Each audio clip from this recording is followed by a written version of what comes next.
南投金福华食品公司甲有含苏丹红的咸椒粉做成沙地酱等等的产品，业者今仔日是来开记者会会室的，讲已经改用青的番茄酱来做，有问题的产品是全部回收。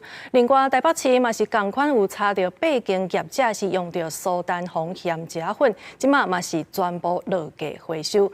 行政院长陈建仁表示，要对源头来甲切好断，目标伫1个月内爱全部落价。 必须要向社会广大的消费者道歉，对不起。金福华食品公司当初因为误用林站公司的苏丹红番茄粉做成沙地酱等产品，向社会大众各种回收的。业者解释，苏丹红事件爆发了后，拢有向林站加工保持联络，但过拢无得到正确回复。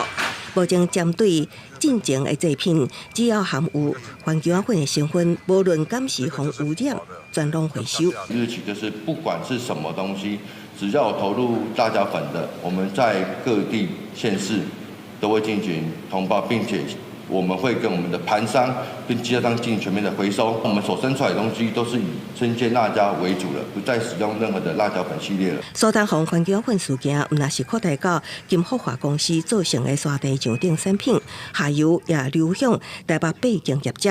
台北市安官带队到下游查核产品的流向，发现阿弟餐饮公司进货的香炉麻辣古山堡已经卖出460盒。